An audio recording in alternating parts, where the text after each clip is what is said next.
The guy that booked me into an accommodation with drug dealers, that guy was studying law and he was in his final year.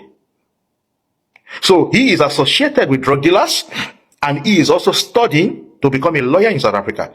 And you see, the bad news about this is that he is a South African citizen, a Nigerian that is in possession of South African passport. How did he get the South African passport? He married a South African lady and immediately got the passport, he divorced the lady.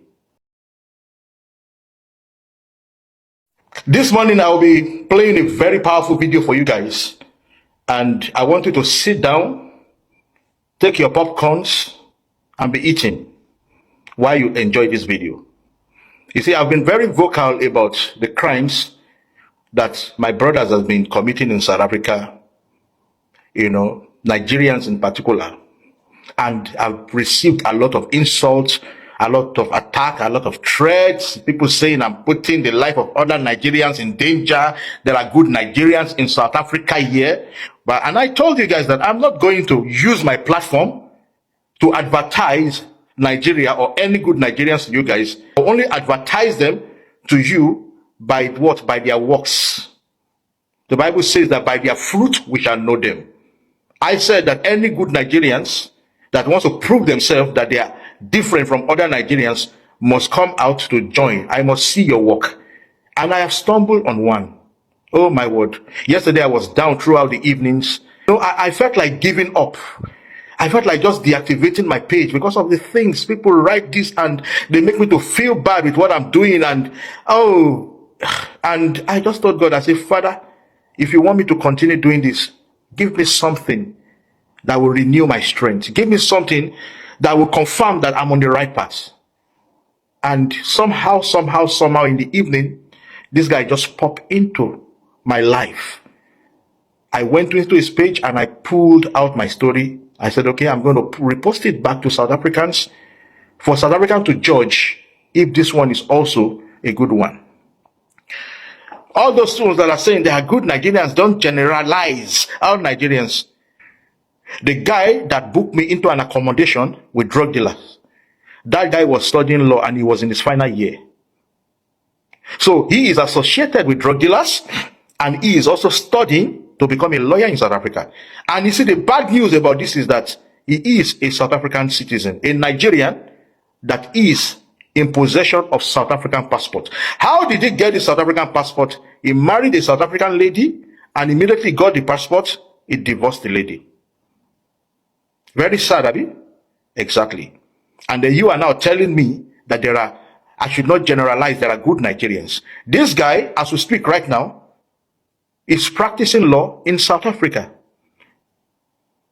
associated with drug dealers. But he is a lawyer. But you told me, oh, I should not generalize, there are good ones, there are professionals. Who told you that professionals don't commit crime? So I don't want this video to be long. Watch this guy. He's got a lot of information, and he has advice for South Africans. So just enjoy. Okay, I just got my first attack and threat from my fellow brothers, my fellow Nigerians. His name is Master Jefferson. And then this is what he wrote to me. I was enjoying your video, not until the part you said you traveled with your wife. I had to pause for a moment, Lord. So as old as you are a house maker, impressing your South African folks over your own countrymen. I pour you spit. How dare you say shit about Nigerians in SA? You know damn well that SANS and South Africans are xenophobic to the core and evil. You damn sure know about it. Cut out the pretense to gain some favoritism from them. Shame on you as fucking liquor. They will never like you. You can never say bullshit, or you can say bullshit all you want. You are just a fucking Nigerian to them. Praise them all you want. You are a fucking zai to them. So sir, fuck off. Now after this video, we will all know who is xenophobic between Nigerians and South Africans. Let me pause it here. I will continue afterward, but let me say something. First of all, my brother Henry, may God bless you. May God truly and richly bless you. It's not an easy thing as a Nigerian to come out and speak the truth, because we're not nurtured in the truth. It's not an easy thing. For you to come out as a Nigerian to speak the truth, it is not an easy thing. A lot of people may not understand, but in Nigeria, from childhood, we were not nurtured to speak the truth. We were nurtured to lie into our favors. So, Mr. Henry, God will continue to bless you, to bless your children, to bless your generation. These are people we need to make Nigeria rise again.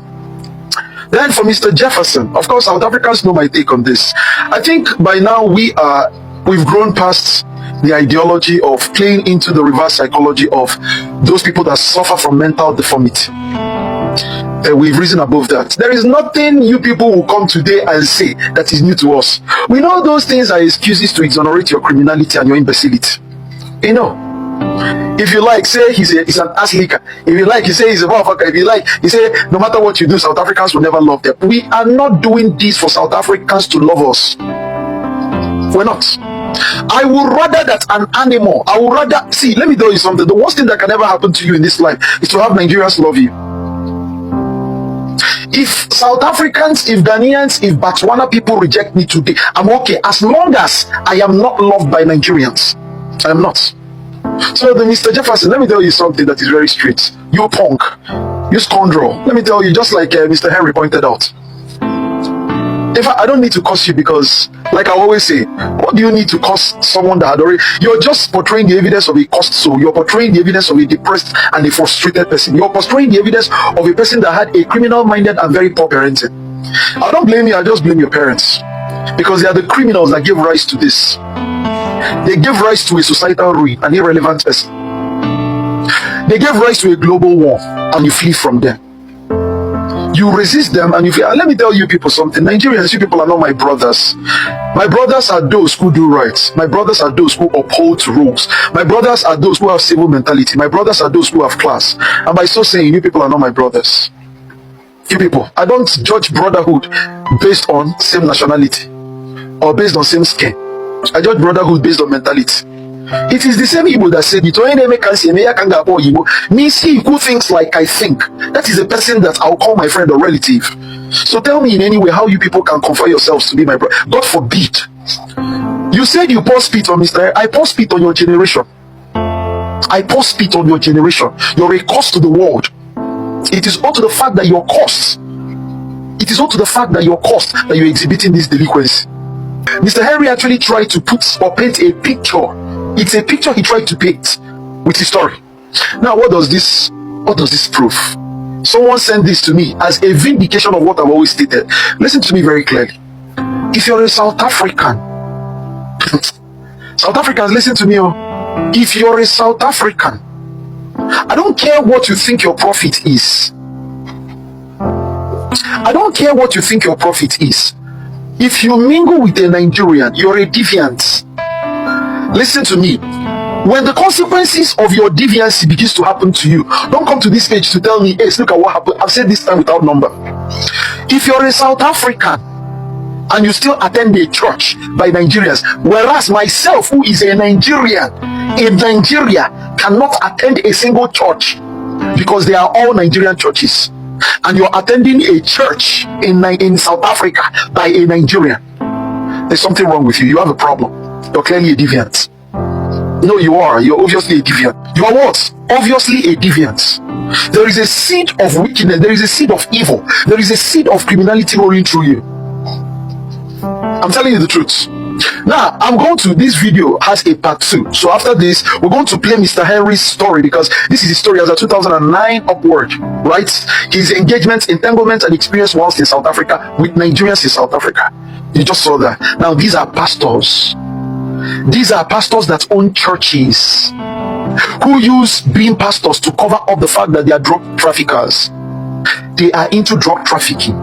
That's why I often say in Nigeria, and I stand to be corrected, our politicians, our pastors, our priests, our businessmen, many of them, even our professors, are in the same cults. They are in the same cults. I stand to be corrected. They are in the same secret society. So it's just like we're surrounded by a bunch of demons. So there is no way to run to. Like, if you can't trust anybody. In the case of Nigeria, like, I'm like Kefasu the land. in 24. You don't trust anybody in this case. It's not like, oh, you're having a problem with this particular person and you went to a professor or something. Oh, the professor would not, or you go to a pastor. Oh, all these people are wolves in sheep clothing. All these people are demonic sets of people. That's why I always tell my family that, you see, I clearly hate Nigerians as a Nigerian, and if you don't really think in the same pattern with me, you're not my family. It's as serious as that. I tell my family that.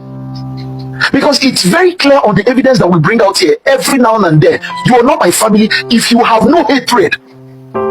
If you have no hatred for Nigerians, you're not my family. These are pastors, one in the UK, one in South Africa, Johannesburg. All they do is sell drugs. Right? Now you've heard the story of this thing, so of Henry, to tell you people that when I say that it doesn't matter his profit. If he likes, let him be the CMD, let him be a medical doctor. If he likes, let him be this one. He's still a criminal as long as he mentions Nigeria. Let me tell you people something. I am willing to be included as a criminal as long as other countries are not hurt by the evil escapade of Nigeria. I am willing for all of us to be included. Don't worry, we know how to prove ourselves otherwise. Anyways, let's get to part 2.